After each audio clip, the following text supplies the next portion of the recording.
So, what on earth could a chaotic medieval festival have to do with the modern life or death debate over shark nets?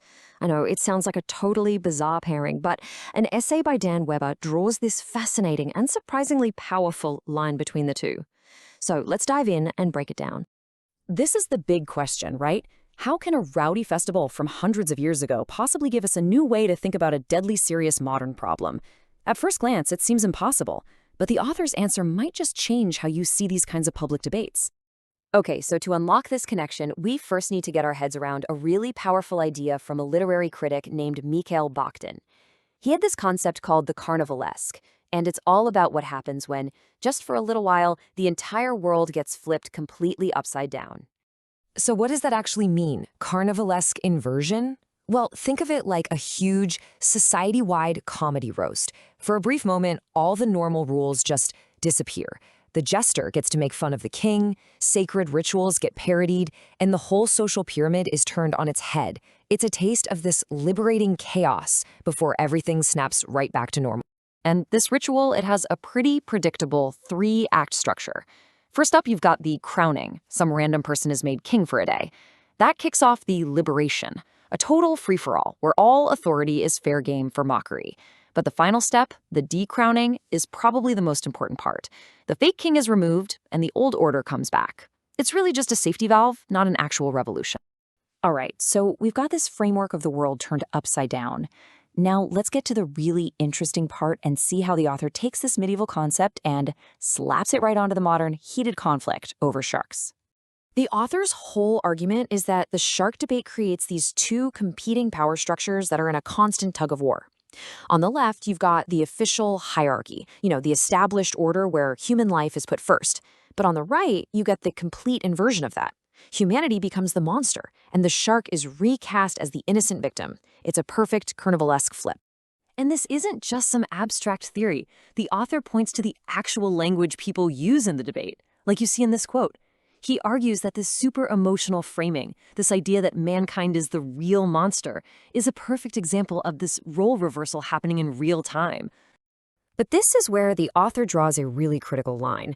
He says that while the structure of the debate might look like a carnival, the consequences are deadly serious.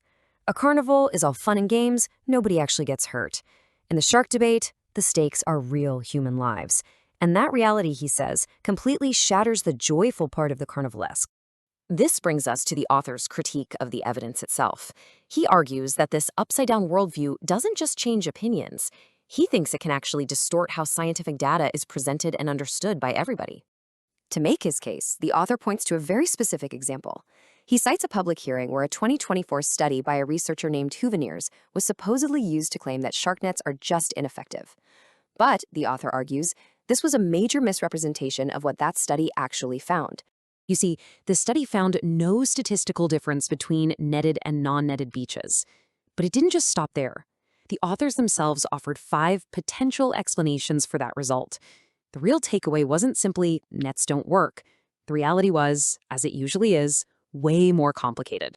Now, the author really focuses in on explanation number 4. He says, look, if the nets are reducing the entire region's shark population, then comparing a netted beach to a nearby unnetted one is totally pointless. It's like comparing 2 cups of water from the same pitcher. You won't see a difference because they're both affected. The author argues this critical nuance was just completely lost in the public conversation.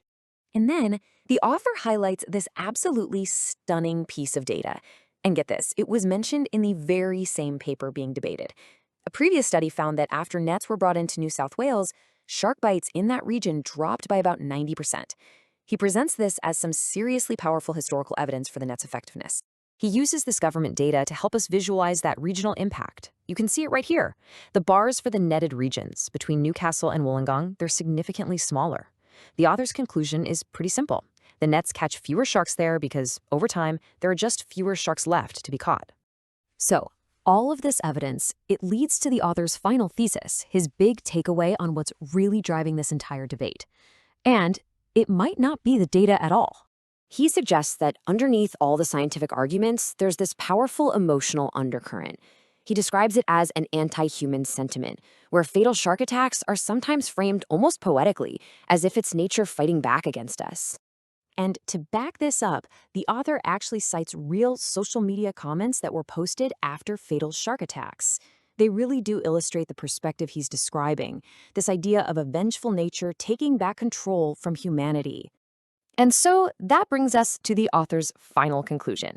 He ties everything together, arguing that a powerful public sentiment, one that's structured just like a carnivalesque inversion where humans become the villains, might be overpowering a rigorous, evidence-based approach to the SharkNet debate. So the author really leaves us with a question that's much bigger than just sharks. In any debate that we really care about, how do we spot that moment when our heart, our gut instinct for who the villain is, starts to override what the data is actually telling us? That's a question worth asking for sure.